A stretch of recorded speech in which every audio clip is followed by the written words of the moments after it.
minutos más. Y bueno, darle la bienvenida a los que se están conectando ahora y los que vayan a ver la grabación luego.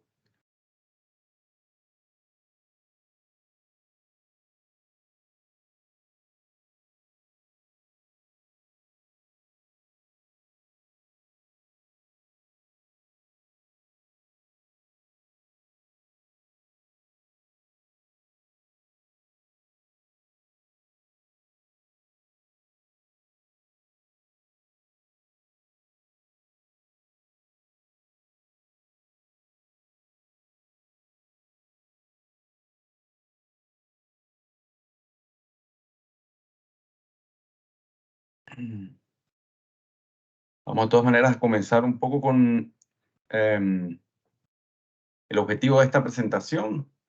Y vamos dando tiempo así a que vaya uniéndose gente. Todos nuestros webinars cumplen con los requerimientos del RCEP, para los que están acá dentro de Estados Unidos, que es el Programa de Educación Continua.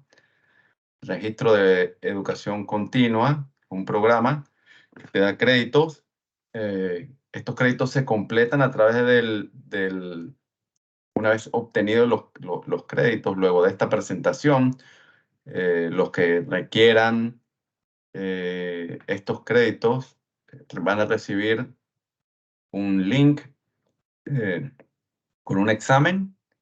Ese examen se puede reportar al RCP y van a ganar créditos directamente del programa como tal. Los propósitos y el objetivo de este programa, de este curso del día de hoy, vamos a caminar un poco sobre los principales problemas que experimentan las empresas y utilities, las empresas eléctricas con sus cables OPGW, y cómo los podemos prevenir en la medida de lo posible, obviamente, ¿no? Después de este webinar, estarán ustedes en la capacidad de afirmar que la mayoría de los OPGW se dañan especialmente durante el proceso de instalación. Lo vamos a ver más adelante. Van a poder explicar al menos 6 causas específicas de daños a OPGW durante la instalación y daremos algunos consejos de cómo prevenir cada una de esas causas o qué medidas podemos tomar. Vamos a poder identificar al menos 3 causas significativas de falla OPGW luego de la instalación. ¿Okay? Llamaríamos el proceso de operación o en la etapa de operación y cómo mitigar cada una de ellas. Y también vamos a poder explicar, o van a poder explicar, qué es la tensión o esfuerzo sobre la fibra, ¿no? ¿Qué es? ¿Por qué es importante controlar este factor, este parámetro? ¿Cómo afecta al OPGW? Y cómo se puede controlar. Vamos a poder explicar por qué los problemas anteriores no desaparecen simplemente colocando los cables de fibra óptica bajo tierra, ¿no? No necesariamente es una alternativa libre de problemas, ¿no? Queremos recordar también que, bueno, esto es parte de nuestro programa, la Universidad de IMCAP, Escuela de Excelencia en Fibra Óptica. Todos nuestros programas quedan grabados en nuestra página. Un poco la agenda del día de hoy es que vamos a hacer esta introducción, que ya estamos comenzando. Ya vamos a un poco recorrer sobre los objetivos del aprendizaje y ya vamos directamente con la presentación. Luego de la presentación habrá una ronda de preguntas y respuestas que queremos que estas sean netamente técnicas. Así que bueno, 12:05, vamos por respeto a los que ya están conectados, vamos a comenzar. Ok, cuando nosotros, parte de esta presentación es basado en la experiencia, no solo mía, sobre todo de nuestro equipo de ingeniería, de nuestro equipo técnico, así que pudiéramos decir que esto es parte del know-how de nuestra empresa y de una manera particular, digamos, la manera desde el punto de vista de INCAP, cómo vemos nosotros las soluciones, especialmente por experiencia en campo y sobre el particular de lo que se llama la experiencia sumada de los miembros de la compañía, ¿ok?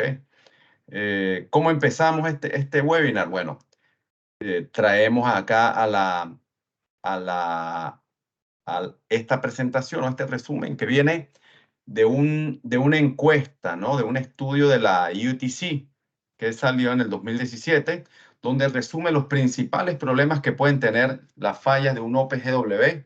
Como pueden ver acá, vamos a la zona inferior. La mayoría de los problemas, digamos, esto no tiene nada que ver con lo que está arriba, ¿no? La mayoría de los problemas no están ligados al envejecimiento del cable o a la vida útil del cable. Fíjense que los problemas que están ligados a la operación o a la vida útil del cable son bastante pequeños acá. Sin embargo, tenemos tres causales bastante claros de fallas. Uno, que son aparte de la operación, digamos, digamos, esta parte que está acá uno sería la instalación. Y ya en la puesta en servicio, que el cable o el sistema ya está operacional, hay otro tipo de falla. Pero si se dan cuenta, la mayor cantidad de fallas están ligadas a parámetros de instalación o de instalación defectuosa. Sería el primer lugar. La segunda ya sería una causa operacional, sobre todo con el tema de las descargas atmosféricas, que hay otro muy buen webinar acá, dado por nuestro presidente, pero también tenemos un webinar de un invitado donde se hizo un estudio, y más adelante les puedo mencionar un poco sobre qué se trata el estudio, pero los invito a que hagan uso de nuestra plataforma en incapamerica.com. Están los webinars en español, en inglés. En español está de la descarga atmosférica y de una metodología de cálculo para determinar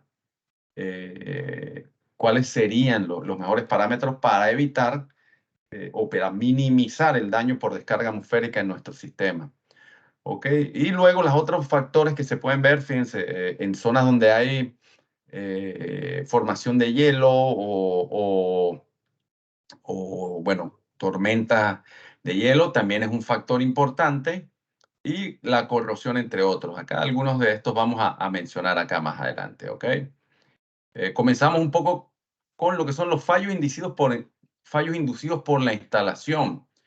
Y acá, bueno, es muy importante que el utility, el operador, el utilitario, el dueño de la red, quien está, haga saber bien sea a las empresas de EPC, oye, que cumplan con ciertos requerimientos, o tener alguien que fiscalice todos estos temas de la instalación, ¿no? O al menos fiscalizar cuáles serían los procedimientos. ¿Okay? Algunos de los fallos inducidos por la instalación, vamos a recorrer los fallos inducidos por la instalación, cuáles serían sus causas y soluciones. El primer caso que vamos a tratar es lo que llamamos en inglés le decimos stringing blocks, pero son las poleas de instalación. ¿Okay? Una selección errónea de un stringing block puede literalmente matar un cable. ¿Okay? Especialmente puede causar daños a la unidad óptica inicialmente por un exceso de doblado en el cable. No se respeta el minimum bending radius o el radio mínimo de doblado. ¿Ok? Sin embargo, muchos de esos daños que se pueden hacer al cable, a lo mejor no se van a ver en el corto plazo, ¿ok? Y es posible que en principio no se puedan detectar, se haga una puesta a punto, un commissioning de la línea y pareciera que estuviera bien, ¿ok? Ahora, bien, ¿cuáles serían esas causas? Bueno, una polea o un stringing block demasiado pequeño. ¿Esto por qué? Porque, bueno, la superficie de apoyo donde el cable va a pasar, digamos, no es suficiente. Entonces los esfuerzos no se distribuyen. ¿Qué va a hacer esto? Va a aumentar lo que es la presión axial sobre el cable y puede dañar, como lo dije anteriormente, en la unidad óptica, especialmente en diseños donde el loose tube o el tubo central es de aluminio solamente, aluminio con loose tube plástico, ¿no? Esta unidad es un poco más susceptible, Sin embargo, si se respetan los factores de instalación que les recomienda el fabricante y que vamos a mencionar más adelante, vamos a evitar esto. Es posible que nosotros se pueda deformar el tubo y que esa unidad óptica, que en principio es circular, se convierta en una elipse. Lo otro es no solamente que el stringing block sea más pequeño, sino el stringing block inadecuado, lo que llaman los bloques banana o los XS100. Son, en vez de tener una polea, son múltiples poleas en un arreglo, donde el fabricante de estos equipos dice que, bueno, colocando múltiples, los puntos de apoyo se distribuyen. Sin embargo, la experiencia, y no solamente dicho por INCAP y nuestro equipo técnico, sino también hemos hecho un estudio de otros procedimientos de instalación de otros fabricantes y la mayoría de los fabricantes de OPGW concurren en que este tipo de poleas o de stringing block no deberían usarse en el OPGW. Acuérdense que a diferencia del conductor desnudo, el OPGW es mucho más pequeño, es muchísimo más susceptible, ¿ok? Porque no es un cable que la unidad óptica definitivamente tiene un espacio que no es sólido, ¿ok? Ahora, ¿cuáles serían las soluciones? Bueno, seguir las pautas que da el fabricante, ¿ok? Si el fabricante le recomienda a usted que lo utilice entre 30 o 40 o 50, hay que hacerle caso. Si no tiene esa recomendación, nosotros como INCAP le recomendamos que al menos el radio de esta polea cumpla con 40 veces el diámetro externo del cable. Así, si tenemos un cable de 10 milímetros, deberíamos tener una polea de al menos 40 milímetros de diámetro, perdón, 400 milímetros de diámetro, ¿ok? Para permitir, eh, digamos, que haya una mayor superficie de desplazamiento del cable en la polea. Y la otra solución es que nunca se usen los bloques de banana. Más adelante vamos a mostrar un poco cómo son, ¿ok? Estos son la polea que recomendamos nosotros. Como la ven, es una polea mucho más grande. Es muy importante algo, ¿no?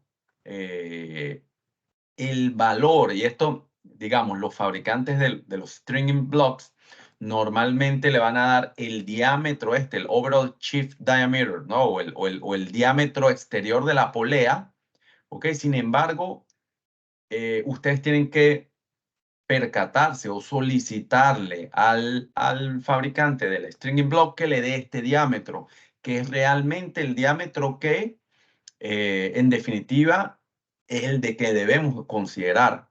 Acá hay algunos ejemplos de lo que son el bloque banana. Este es el XS10, este es el bloque banana, algunas variantes. No es recomendable realmente que bien sea el EPCista o el contratista que va a hacer la instalación utilice este tipo de bloques de instalación, ¿ok? Otro de los daños inducidos durante la instalación y que tenemos que tener cuidado, ya lo mencionamos un poco al principio, es que no se debe exceder el radio de curvatura mínimo del cable, ¿ok? Normalmente los fabricantes te dicen que durante la instalación no se debería llevar el cable a menos de 20 veces el diámetro del cable. Eh, digamos, no podemos doblar el cable porque vamos a crear esfuerzos sobre la fibra, ¿ok? Entonces, ¿cuándo puede suceder eso? No solamente durante el paso por la polea, sino también cuando estamos haciendo los remates de bajadas, ¿ok? Si vamos a bajar un remate de bajada y vamos a colocar una cruceta de reserva, debemos tener mucho cuidado de no de rebasar, perdón, este diámetro el mínimo radio bending radius del cable, ¿ok? La otra es durante el clip-in. ¿Qué es el clip-in? El clip-in es una vez nosotros tenemos nuestro cable, digamos, en posición, ¿verdad? Sobre el stringing block, lo tenemos que llevar, bien sea con un comalón hasta la colocación, para hacer la colocación del herraje.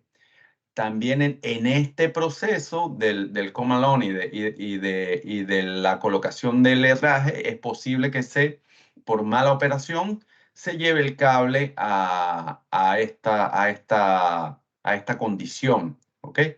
Ahora bien, ¿cuáles son las soluciones a esto? Definitivamente ser cuidadoso.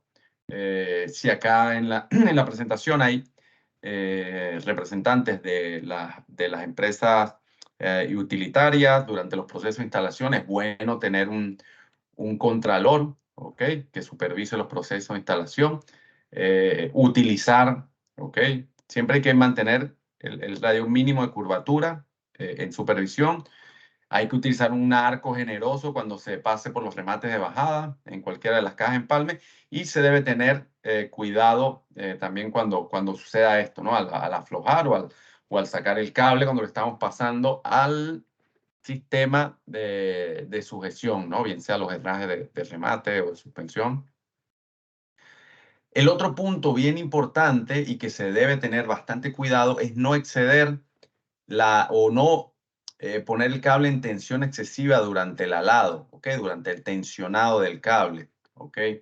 Eh, si nosotros mantenemos el tensionado por debajo del 20% o lo que digamos, cada fabricante de alguna manera debe tener un procedimiento y recomendarle al instalador a partir de este procedimiento y del tipo de cable que están suministrando, cuál sería el alado o el tensionado perfecto para el proceso del flechado, del tensionado de la línea. Es muy importante que se siga al pie de la letra las tablas de el Sag Tension Chart o tensiones y flechado para hacer la coordinación de las flechas, ¿ok? Para evitar que haya un alargamiento del cable, porque si no, digamos, las tablas de Stack Tension Chart se hacen considerando que no hay elongación en el cable. Ahora bien, si nosotros ejercemos un esfuerzo superior al 20%, corremos el riesgo de que haya una elongación del cable, y una vez empiece cuando hagamos el flechado, vamos a tener, el número uno, a lo mejor el flechado correctamente hecho, pero la tensión del cable va a ser superior, ¿ok? O lo otro es que tengamos la tensión correcta, pero como el cable se elongó, el flechado va a ser superior. ¿Esto qué me puede causar? Bueno, en primer lugar, empezando porque el OPGW normalmente va en el tope de las líneas y vamos a tener conductores energizados debajo. Nadie quiere un conductor con un flechado más alto que pueda estar eh, haciendo ruido, ¿no? Por decirlo de la manera más, menos agresiva, pero tener un OPGW que esté cerca de un conductor es bastante peligroso.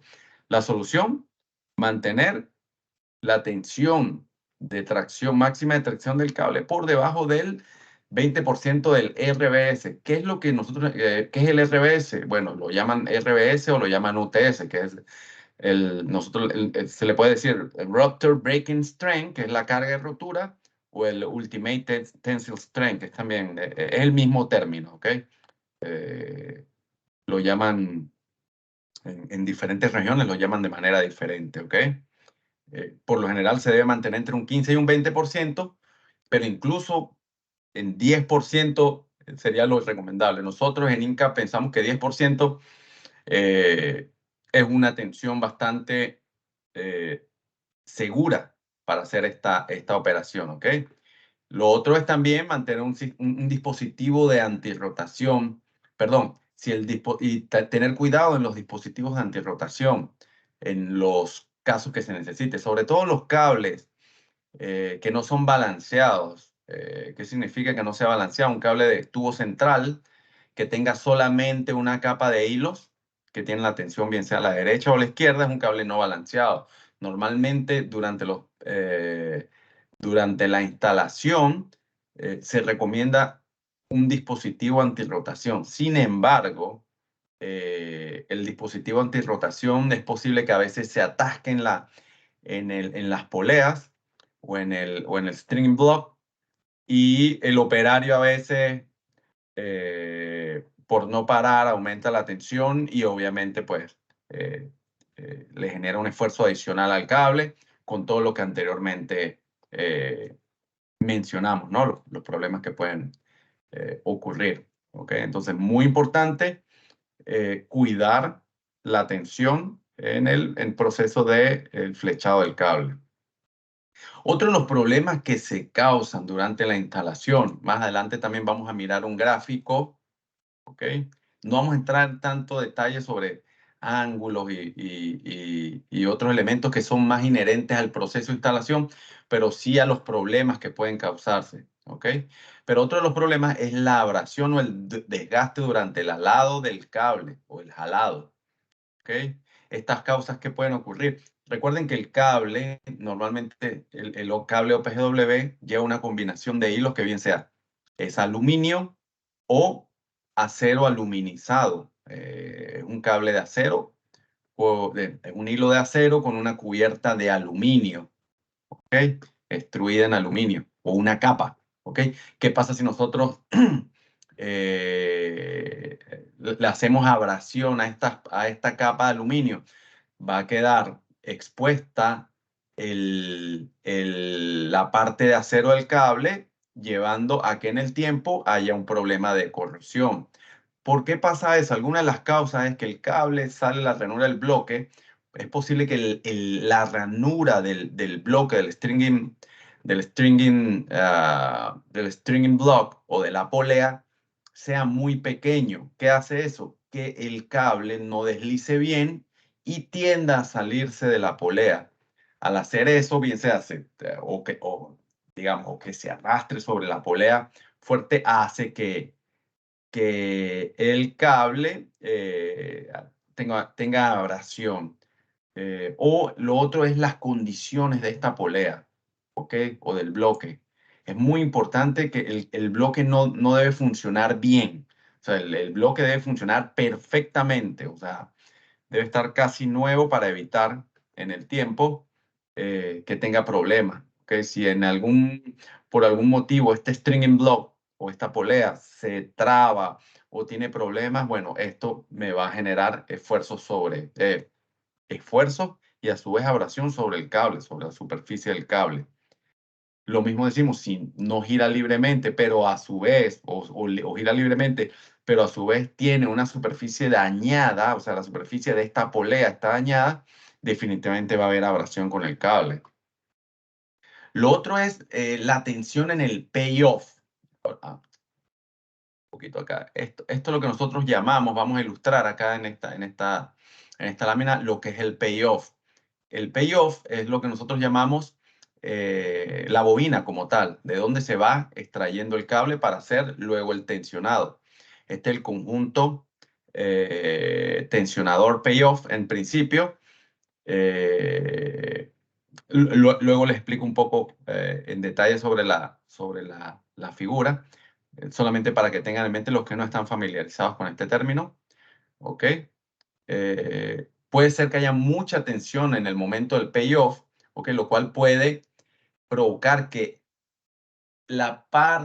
si hay mucha tensión sobre esa bobina, ¿ok? Las capas de la parte externa del cable van a empujar hacia adentro. Entonces, ¿qué va a suceder? Que las capas de afuera se van a solapar, ¿ok? O sale disparado. ¿Qué hace eso? Bueno, efectivamente que el cable se va a introducir dentro de estas ranuras que quedan entre las luces de las capas internas de la bobina. ¿Ok? Esto puede ser uno porque esté muy pesado el payoff, lo otro es porque el bobinado del cable esté flojo. ¿Ok? Y esto puede pasar por un problema no, digamos, el fabricante no bobinó bien el cable, eso se calcula exactamente el número el diámetro del tambor la bobina, ¿ok? Se calcula en base al diámetro del cable para que el número de vueltas no me quede una media vuelta y el cable se solape. Entonces, si no está bien calculado, si la bobina no está bien atornillada, va a haber problemas. Otra cosa que se ha visto en campo es que también puede ser que las bobinas se puedan aflojar por la manipulación, ¿ok? Si hay un transporte terrestre muy largo o el transporte marítimo, caen en huecos o hay un manejo indebido, las bobinas se pueden aflojar. Entonces, a veces no es un tema del fabricante, pero bueno, es la manipulación indebida. Sin embargo, ¿qué puede hacerse? Soluciones para los anteriores problemas. Uno, bueno, si se aflojó, digamos, si antes de empezar a hacer la instalación del cable, nos damos cuenta que la bobina está un poco floja, hay que hacer un apriete de los pernos que sujetan la bobina de manera cruzada para evitar que haya eh, que no se, que el cable digamos, se pandee la brida del cable y lo que puede empeorar un poco. Entonces lo que se puede dar un cuarto de vuelta por cada, en un criss-cross le llaman, que en un apriete cruzado. Como también se recomienda hacer, digamos, cuando se aprieta un caucho en un carro, ¿no? O sea, no se va por orden, sino se cruza para evitar que se desbalancee, ¿no? El apriete, ¿ok? Solución en general, bueno, como lo dije anteriormente, que los bloques de instalación estén en perfectas condiciones. No solamente debe rotar libremente, sino que la superficie tiene que estar lisas, ¿ok? Y una recomendación adicional, los bloques de aluminio sin revestimiento, hemos visto en la práctica que funcionan mejor que los que tienen recubrimientos, creo que es de polietileno o de goma, ¿ok? Es posible que como este es un cable mucho más pequeño que un conductor, es posible que los bloques forrados funcionen mejor para el conductor de aluminio, que son conductores, que son cables mucho más pesados con un diámetro superior y que probablemente por el tipo de superficie, que es un aluminio más blando, funcionen para este tipo de cables. Sin embargo, para los cables OPGW, nosotros recomendamos los bloques de aluminio sin revestimiento. Ok, un poco acá lo que queríamos ilustrar, ¿no? Esto es un poco el esquema. El stringing block se coloca en el extremo de la torre para hacer el paso del cable OPGW. Tenemos acá el payoff, ¿ok? Este es el control de tensión. Eh, una de las, digamos, normas de campo para evitar o para saber si el payoff está funcionando bien es hacer una revisión en sitio, ¿ok? Nosotros en esta zona, acá en el medio del tensionador y del payoff, deberíamos poder mover este cable y que haya cierto grado de libertad acá, que se mueva la bobina libremente para que no haya problemas digamos, eh, de abrasión, que el cable tenga un esfuerzo excesivo en el tensado. Lo otro es sí, fíjense, esto es importante.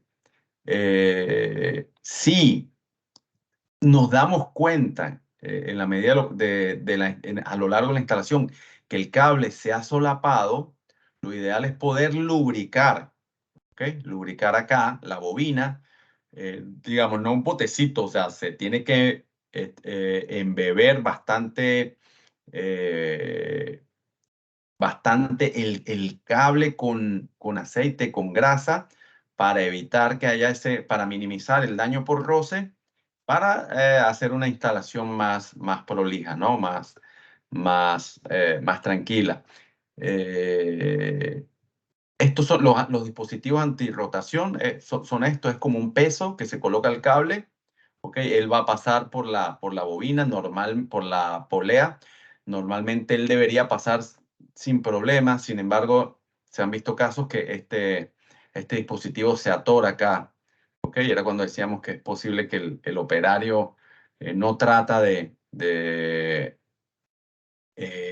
aliviar o de solucionar el problema, sino que le aumenta la tensión al pulling machine o al tensionador para forzar al cable y bueno, con los problemas que hemos mencionado anteriormente. ¿Qué causa soluciones acá? Bueno, los bloques deben estar correctamente. Otro de los temas también que nos hemos dado cuenta también es que los bloques deben estar apoyados en ángulos, ¿ok? Deberían estar en el mismo plano que el cable. ¿Qué quiero decir con eso? Si el cable, bueno, más adelante hay otra figura acá, ¿no? Esto es una vista desde arriba, ¿no? Desde un nivel superior.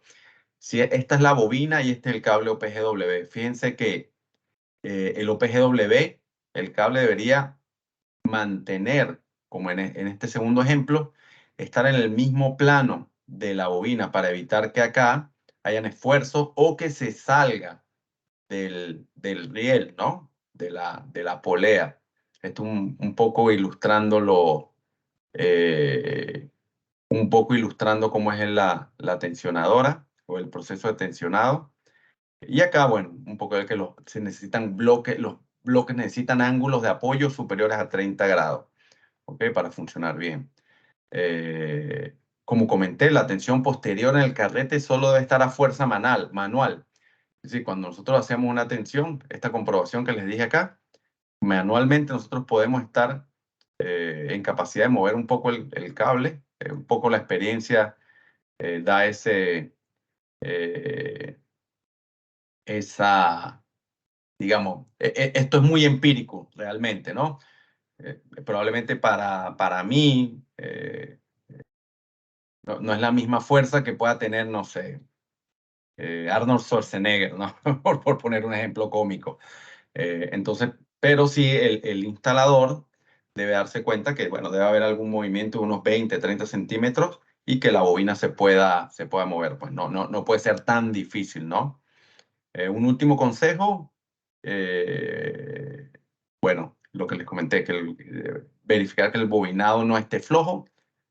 Si los cables nos damos cuenta que vienen muy mal bobinados, ustedes están en todo el derecho de, aunque el fabricante patalee, se enoje, se ponga bravo, de que ellos tienen que hacerse cargo de rebobinar el cable porque esto realmente pone en peligro la integridad del cable, no solamente a corto, sino a largo plazo, ¿no? Y son daños que de pronto no se ven. Acuérdense que esto es un cable que va instalado bastante alto en el tope de una línea.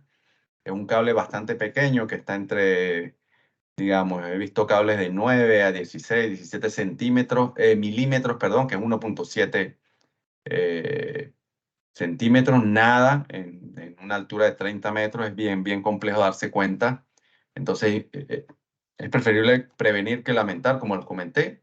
Si ya se ha trancado la bobina de alguna manera, es posible utilizar un Slick 50, un tipo aceite acá. Y también, como le dije, si se puede apretar, esto no es contradictorio. Si ven que la bobina al bajar está el bobinado todavía bien, pero se ve un poco las bridas, un poco pandea, se puede dar un cuarto de vuelta a cada perno y ajustar hasta que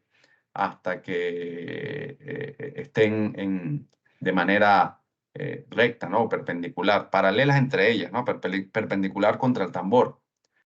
Si no, lo ideal entonces es para evitar ponerle más tensión al cable, más esfuerzo sobre el cable, es utilizar lubricación y aflojar la bobina, ¿ok?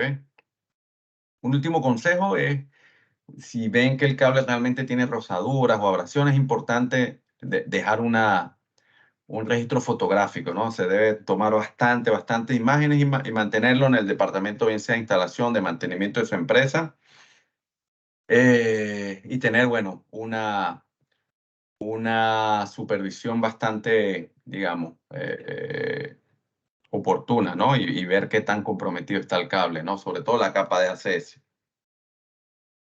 Otro de los fallos inducidos por la instalación es el tensionado o el flechado incorrecto, ¿no? Como se indicó anteriormente, las tablas de flechado y tensión o esfuerzo deben respetarse al 100%, al pie de la letra. Esto me va a garantizar en el tiempo no tener problemas de esfuerzo, ¿no? Y que me puedan generar esfuerzo sobre la fibra y problemas ópticos a la larga, que es posible que durante el comisionamiento de la línea no lo veamos, pero que a la larga me va a dar bastante problemas. Lo otro es que, como les indiqué anteriormente, si hay un esfuerzo adicional sobre, sobre el 20%, o algo que ponga en peligro, que haya algún tipo de deformación plástica en el cable, porque el cable, y de hecho eso está calculado, el cable se va a deformar plásticamente hasta llegar a su punto final de funcionamiento. eh, eh, si eso no se considera, porque como valga la redundancia, lo volví a mencionar, las tablas de flechado están es para que haya deformación cero en el cable, ¿ok? Y a partir de allí ya todo viene determinado en la vida útil del cable, la deformación plástica en el tiempo, el envejecimiento y todos estos parámetros que se consideran en el diseño del cable. Solución, bueno, la solución es esto, ¿no? Lo que indicamos, que haya que se siga religiosamente el gráfico, ¿no? Acá no hay que explicar mucho, es como la religión. ¿Se sigue o se va para el infierno? ¿Okay? Otro elemento y muy importante acá, es importante que también cuando se haga la adquisición del cable, es importante también que ustedes como usuarios traten de poner en contacto a que el fabricante trabaje de la mano con el fabricante de los herrajes y de las herramientas sobre todo. Es importante que cada tipo de cable eh, funciona, eh, digamos, de una mejor manera con un tipo de herraje. Entonces, la soportería es muy importante que el fabricante del cable la supervise o que trabajen en conjunto. Y que a su vez también, he visto en muchos casos, el fabricante del herraje ni siquiera le mandan la sección transversal del cable. Entonces, tienen como un herraje universal para todo y definitivamente un herraje que funciona por lo menos para un stainless steel loose tube tie no va a funcionar exactamente igual que para un cable de tubo central de aluminio, ¿ok? Entonces es importante. Lo otro es y esto es una mención deshonrosa, ¿no? Para las cuadrillas que no siguen las instrucciones. Es importante seguir también las instrucciones no solamente del fabricante del cable, sino del fabricante de los herrajes, de la soportería. Un ejemplo claro para esto son este tipo de herrajes de retención, remates de retención que son apernados o abulonados, como se le puede decir también. Lo ideal es hacer eso, como les dije yo, un criss cross apriete, o sea que yo voy de manera cruzada para distribuir bien las cargas. Lo que pasa es que a veces las cuadrillas, por ganar tiempo, por pereza o por desconocimiento, digamos, aprietan todas las de un lado y de luego aprietan todas las del otro. Esto puede generar bastante problemas, sobre todo a la unidad óptica, ¿no? Porque incluso a la capa externa del cable. Eh, entonces, es un ejemplo, ¿ok? Pero ejemplos como estos hay muchos, ¿no? Como lo mencioné anteriormente, se exceden los diámetros de mínimo de doblado. De esto hay que tener cuidado. ¿Cuáles son las soluciones? Como les dije, que los proveedores de cable y del hardware, de los herrajes, de las herramientas también, puedan trabajar en conjuntos. Recuerdo una experiencia hace muchos años en Argentina, Las empresas EPC nos pedían, de hecho, creo que incluso el usuario final, que en esa oportunidad era Transener, nos pedía que el fabricante del cable evaluara la soportería y diera una carta de visto bueno. Y el fabricante de la soportería también tenía que dar una carta asegurando la compatibilidad del tipo de cable con los herrajes que estaba ofreciendo. De cierta manera, no solamente era un tema de responsabilidad en el proyecto, sino que le ponía, bueno, este componente de que, oye, sí, voy a tomarme el tiempo de mirar qué es lo que están proponiendo, ¿no? Para garantizar que en el tiempo mi sistema dure lo que está. O sea, un cable bien instalado te puede durar 35, 40 años tranquilamente, ¿no? Otro de los temas acá un poco de controversiales es, recomendamos que tengan cuidado con los diseños de herraje, de soportería, morcetería, le dicen en Argentina también. Por ejemplo, los remates finales del tipo atornillado no necesariamente son tan fáciles como algunos de los fabricantes dicen que son.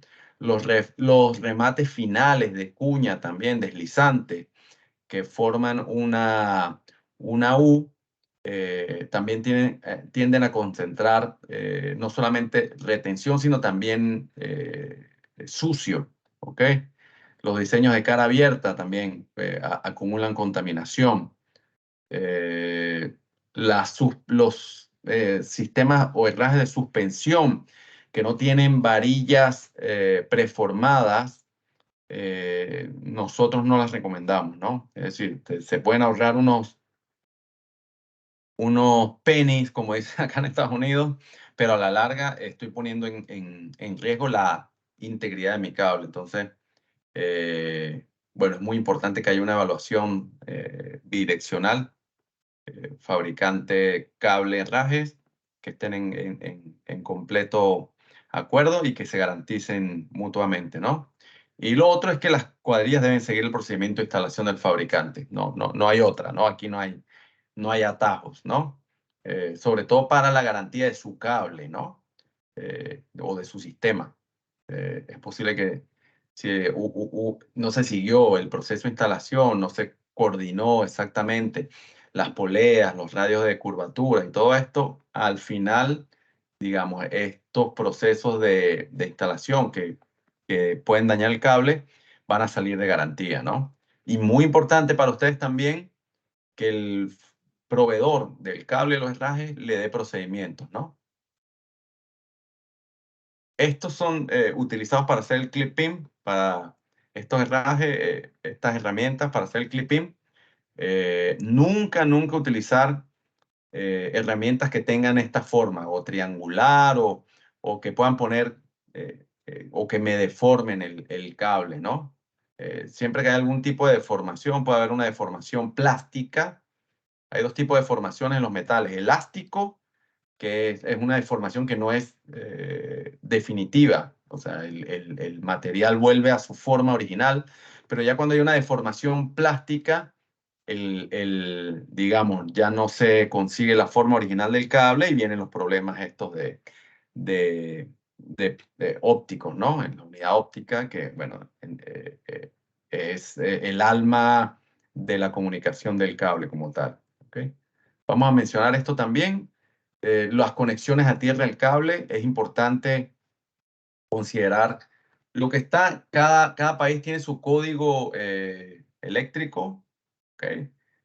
Tratar en lo posible de hacer una buena conexión para poder llevar a tierra. Hay varios tipos de instalación, ¿ok? De cómo aterrizar o aterrar estos cables, bien sea a través de directamente de la estructura, llevarlo de herrajería hasta tierra, o llevarlo abajo y hacer el aterramiento abajo.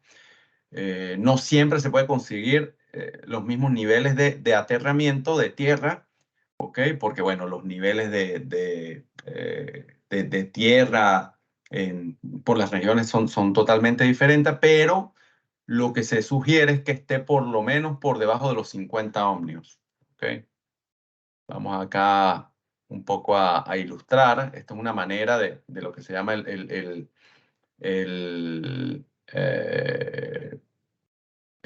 clip-in o el pegado del cable. El aterramiento lo están haciendo acá a través de la estructura, que hay 3 puntos. Está este. Hay un... todos estos van a tener el mismo nivel de tierra, ¿ok? Tenemos un nivel equipotencial de tierra en los 3 puntos, que es bastante bueno, bastante notable. Esto es simplemente para... es una manera de aterrizar. Esto es simplemente para ilustrar. Y lo otro es que se pudiera aterrizar directamente el cable. Acá es como se aterriza la llevada a tierra, ¿no? De un poste a una estructura en la base. Habiendo terminado un poco con la parte de instalación, vamos un poco a los fallos operativos. Estos fallos operativos son inherentes al diseño, a las características medioambientales. Como lo vieron en la lámina inicial, a manera operativa, los fallos operativos, uno de los principales factores eran los relámpagos, las descargas atmosféricas. Los invitamos a que en nuestra plataforma vean, hay una en español que tiene un procedimiento bien detallado de cómo hacer un método de cálculo para tratar de estimar y minimizar el daño. Vamos a estar claros, no hay un método de cálculo, el fabricante del cable no puede, o no hay un método de cálculo para estimar, la resistencia a la descarga atmosférica. Esto es netamente experimental. Lo que sí se tiene que saber es cómo este método sí te permite determinar el nivel isocerámico y el nivel de descarga que pueda recibir el cable. Y a partir de allí tengo una aproximación más real de la capacidad que tiene que tener el cable bajo cualquiera y bueno, llevarlo también a los niveles de acuerdo a las estándares IEEE y EC, si es zona 0, 1, 2, hasta los 200 coulombios, que es el mayor registrado, ¿no? Una falla de esta, ¿qué puede ocurrir? Me puede sacar de servicio una línea, si no tengo bien estimado el cable, ¿ok? Me lo puede romper por completo y me saca de servicio a línea. Lo otro que me puede hacer es romper hilos y este tipo de hilos se van desentorchando, desenrodando y pueden entrar en contacto con un conductor de fase. Como les dije, el OPGW va en el tope de la línea y lo que tengo por debajo son conductores energizados a miles de voltios, ¿no? También cuando hay, si la descarga no me rompe, pero me funde o de alguna manera me va infringiendo daño en el cable, me puede también causar daños de corrosión en mi cable. ¿Cuáles serían las soluciones? Se ha visto en la práctica que el uso o el comportamiento de hilos de ACS en la capa exterior tiene un mejor comportamiento que los de aluminio. Este es un fenómeno que, esto sí es una percepción personal desde mi punto de vista electromecánico. Esto funciona como una soldadura, ¿ok? Esto es un tema de temperatura. Se genera tanta temperatura en el exterior, en la capa externa del conductor en el contacto, en este caso la parte conductora, el OPGW, que esa temperatura me funde el cable. Entonces, siendo el punto de la temperatura de fusión del acero muy superior a la del aluminio, definitivamente vamos a tener una mejor resistencia a la descarga atmosférica con hilos de ACS. Lo otro es tener una resistencia a las... uy, la traducción no quedó bien. Lo otro es tener una muy buena conexión a tierra.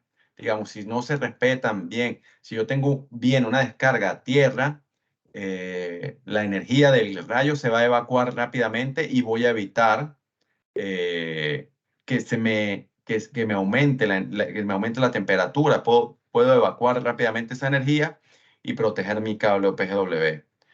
También hay que respetar la experiencia de la empresa. Como digo, cada país tiene su código eléctrico nacional. Sin embargo, si ustedes como utility se están dando cuenta que a lo mejor el código eléctrico nacional habla de, no sé, 100 coulombios, pero ustedes se están dando cuenta que las salidas de servicio por descarga atmosférica están aumentando, obviamente tienen que hacer un estudio y analizar qué está pasando, ¿no? En su red. No vamos a seguir haciendo lo mismo. No voy a conseguir un resultado diferente si sigo haciendo lo mismo. ¿Okay? Lo otro es, bueno, buscarse un chamán y tratar de apaciguar a los dioses del cielo, o al menos portarnos bien y tratar de no morir los bravos. Un poco ilustrando un poco lo que les mencioné. Estos son salidas los efectos que causa un rayo en campo, ¿no? Estos son ejemplos en la vida real, ¿no? Acá fíjense que se rompió. Si un grupo de hilos se rompe, eventualmente la resistencia, la última tensión de rotura del cable va a disminuir y es posible que por cierto tiempo el cable me pueda resistir sin tener problemas, pero en el eventual aumento de carga, bien sea por viento, hielo o algo así, me puede sacar el servicio de la línea y dañarme la unidad óptica o la fibra como tal. Para eso tengo que tener un plan de recuperación de la línea. Lo otro es que puede suceder esto, ¿no? No me rompe todo el cable, pero a lo mejor me rompe un hilo y el hilo por efectos del viento o por no respetar el helix ratio de fabricación del cable, el cable se empieza a desentorchar, ¿ok? Una prueba que que hacen los buenos fabricantes es que una vez fabricado el cable, cortan un pedazo, lo dejan caer y no debería desarmarse, ¿no? El cable, porque tiene un paso, digamos, un pitch o un helix ratio aceptable, ¿no? O bajo el estándar. Algunas ilustraciones de los diferentes diseños. Digamos, es importante, ¿no? Cuando estamos haciendo pliegos de condiciones, ver un poco las características. Digamos, este cable OPGW, como se ilustra acá, toda su capa exterior es de ACS, ¿ok? Es posible que en una zona de un nivel alto de descarga atmosférica tenga un mejor comportamiento que este. Sin embargo, no quiere decir que este no funcione. Digamos, hay que hacer un estudio no solamente del nivel isoceráunico, que es un valor estadístico, probabilístico de cuántos rayos me pueden caer por unidad de kilómetros, ¿ok? Cuadrados, sino también la intensidad de esa descarga, ¿ok? Otro de los fallos operativos que pueden ocurrir, créanlo o no, y está, digamos, empatado con el agua y con el hielo, son los disparos, ¿no? Sucede recurrentemente, pueden haber disparos digamos, involuntariamente, pero también hay intencionalmente. A veces, bueno, el cable también lo pueden golpear pájaros. En algunas zonas acá se pide que el cable no tenga este tema especular para que sea visto, ¿no? Por los pájaros, o en algunos países también están pidiendo que colocar la conocida avifauna, ¿ok? Esto, bueno, conduce a daños ópticos. Soluciones, bueno, a menos que ustedes tengan un ejército, policía a disposición, lo único. Lo otro es tener un plan de restauración con un sistema OTR o de OTDR, o tener un sistema de supervisión por sensado a través de OPGW, que me va a permitir también, bueno, tomar medidas más rápido. Esto es, bueno, se puede hacer unos 2 webinars más de ese tipo de sistema. Lo podemos poner allí para futuros. Bueno, un poco acá de suplicar la venganza a tu diosa cazadora. Se usa para reparar los cables. Si no hay daño óptico, algunos clamp de reparación. No sé si hay acá. Bueno, acá Acá se ve un disparo, lo que causa un disparo en un cable. Acá, bueno, también probablemente esto es el disparo, pero a la vez, al entrar agua allí y allá haber un proceso de congelamiento, al separarse los cables, obviamente se deforma el cable por completo, ¿no? Acá está el hielo congelación. No sé si hacer mucho énfasis acá, no. Normalmente Latinoamérica, excepciones. eh, hay condiciones de nieve o hielo.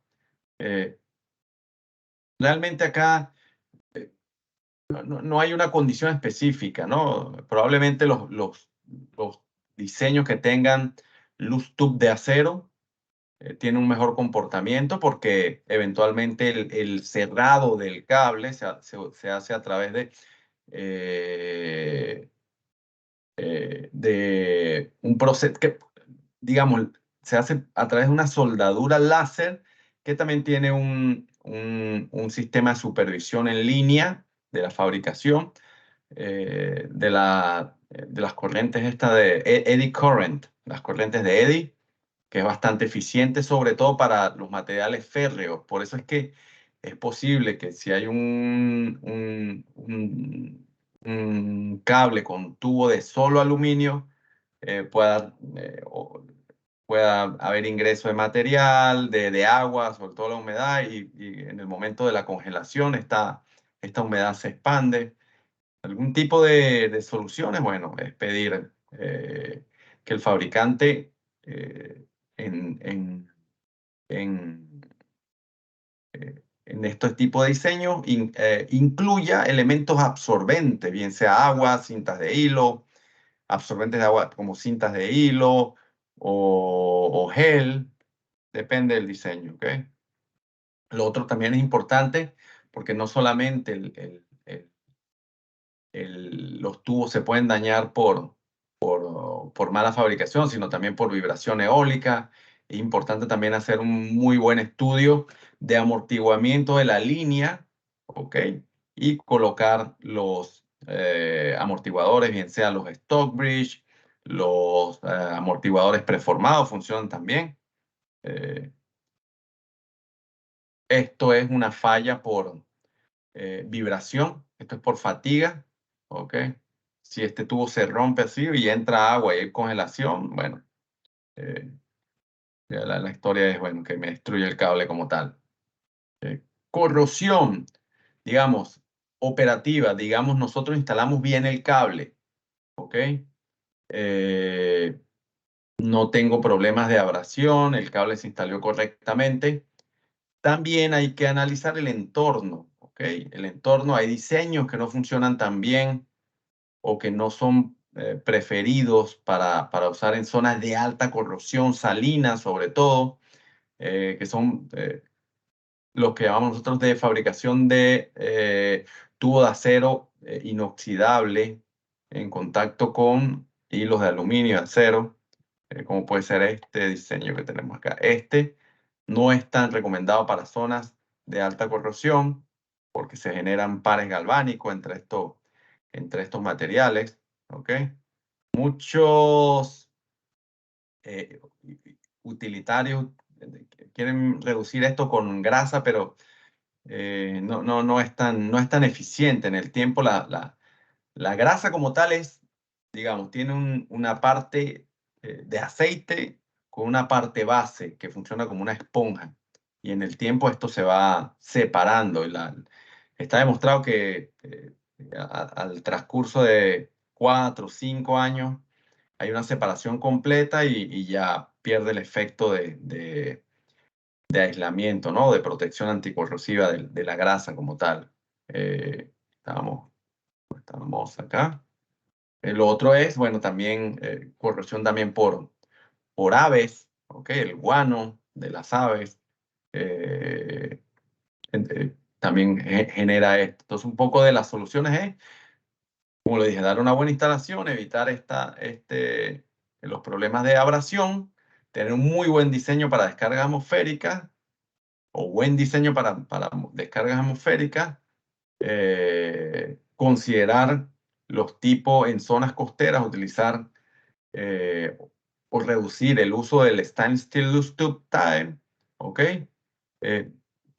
Probablemente utilizar en algunas zonas, porque no es todo, si hay presencia de guano, de aves, utilizar la avifauna. Hay algunos que parecen con forma de aves de caza, entonces los pájaros tienden a mantenerse lejos. Y evitar o pedirle al fabricante OPGW que le diga qué tipo de conformación de hilo ACS utilizan. Hay uno que es por proceso de polvos, y este tipo de conformación, si no es por extrusión, es posible que hagan microgrietas, y en el tiempo el cable puede estar sujeto a corrosión. Acá hay un ejemplo de cómo el guano de los pájaros puede dañar pero es increíble, ¿no? Lo acabó acá. Para esto, bueno, hay algunas soluciones. PLP tiene una solución para tapar esto. Estos son algunas de los herrajes que nosotros comentamos en algún momento que no eran recomendados, porque acá se puede acumular contaminación.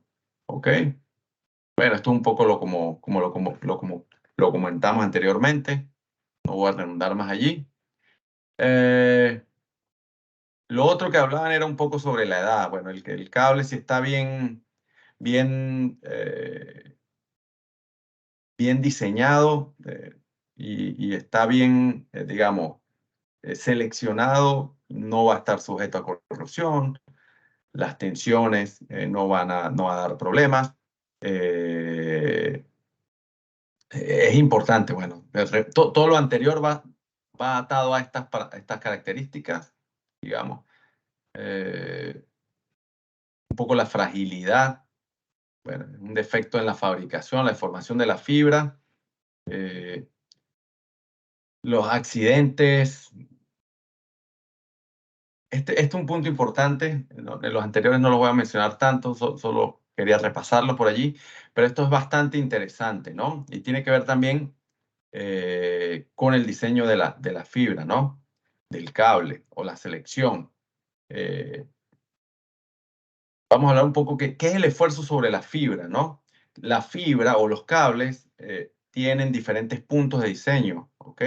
Nosotros llamamos el margen de cero tensión de la fibra. Es donde el cable se puede tensionar y hay deformación elástica en el cable, pero ese esfuerzo no se traduce o no se le transfiere a las fibras, ¿ok? Por debajo de esa tensión, digamos, los esfuerzos sobre las fibras son ceros, ¿ok? Por encima de esa tensión, bueno, todo lo que sea mayor a 0%, ya estamos ejerciendo esfuerzo sobre la fibra, y no es recomendable operar el cable bajo esas características, ¿ok? Toda esta es información que está en la hoja técnica del cable OPGW y que debe dársela a su fabricante, ¿ok? La tensión máxima de diseño, ¿ok? O el MRDT, es la carga nominal máxima del cable. En este parámetro puede haber algún tipo de esfuerzo sobre la fibra o no, ¿ok? En algunos casos, entonces, quiere decir que el maximum rated design tension puede coincidir con este.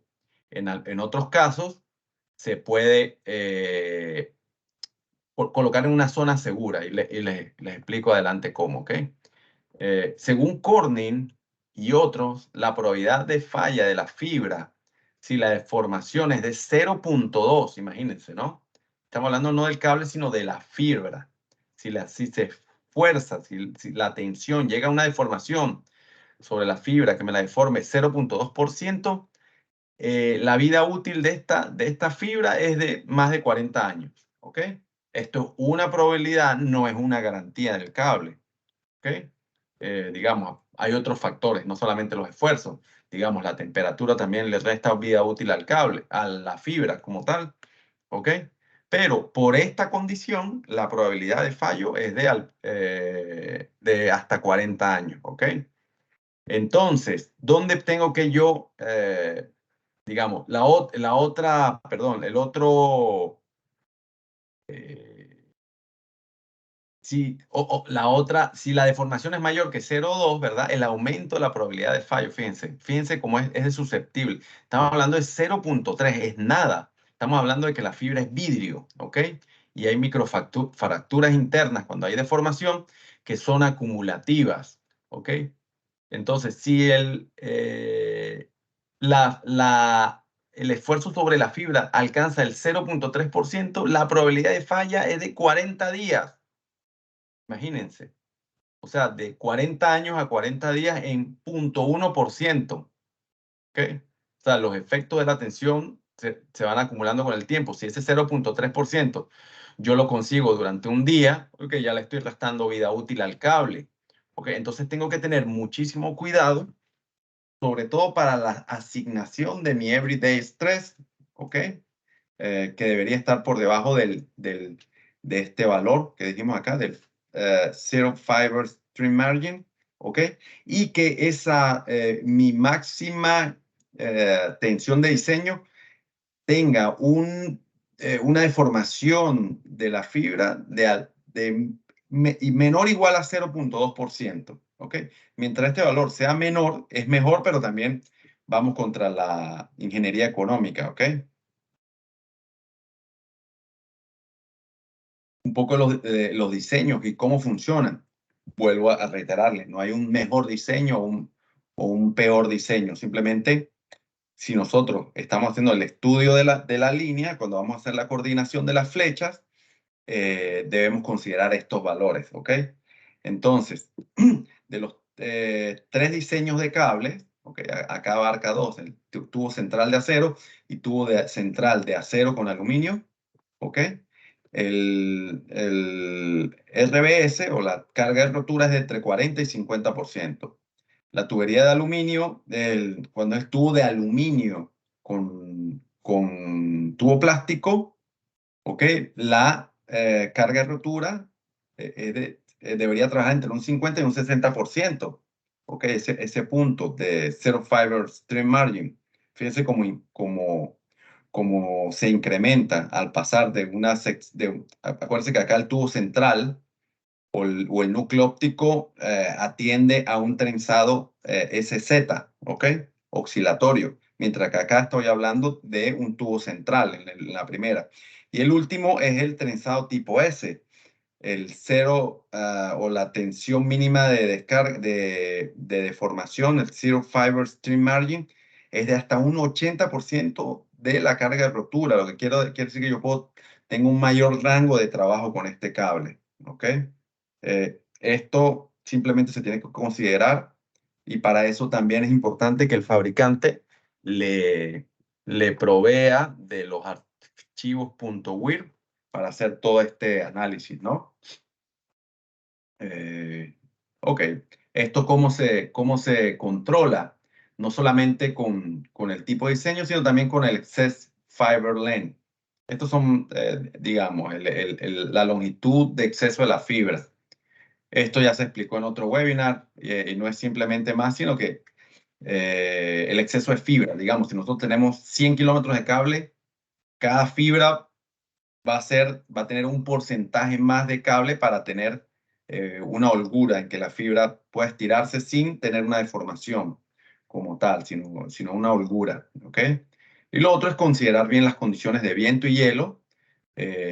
Si en su zona hay condiciones de viento, de hielo, por ejemplo, de 1 pulgada, o digamos, el código, acá en Estados Unidos el NES, te dice que hay una pulgada de hielo, condición máxima, pero ustedes experimentan condiciones superiores, bueno, eso tienen que considerarlo en el diseño de la línea, ¿ok?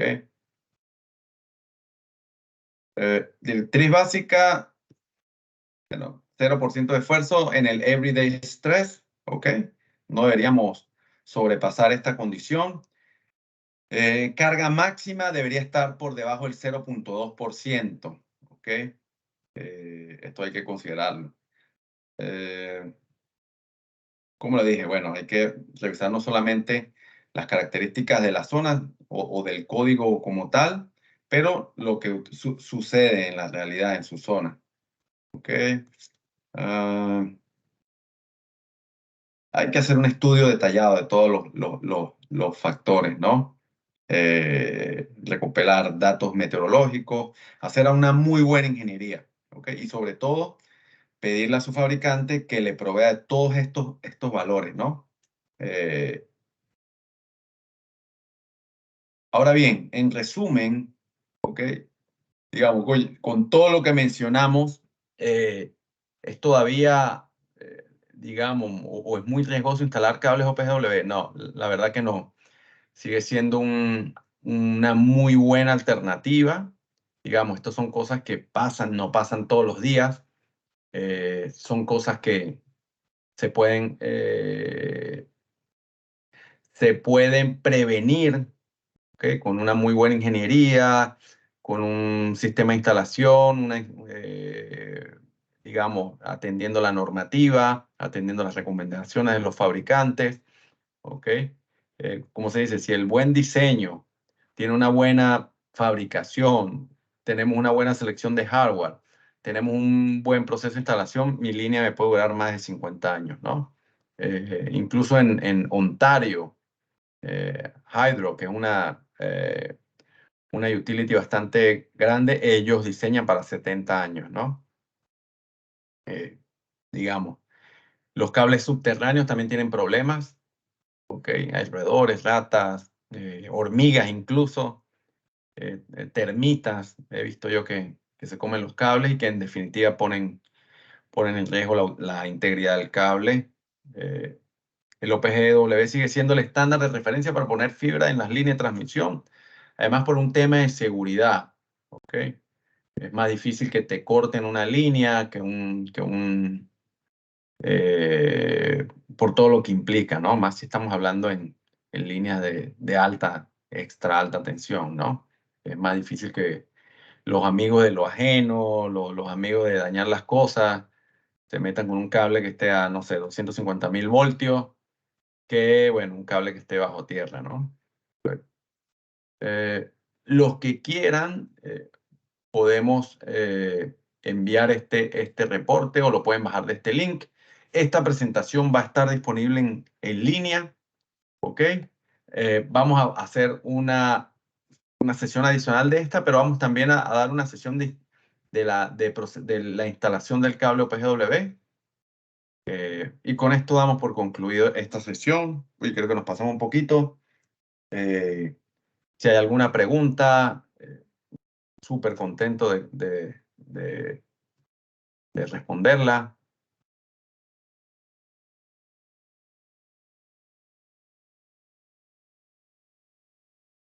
Gracias, Cristian.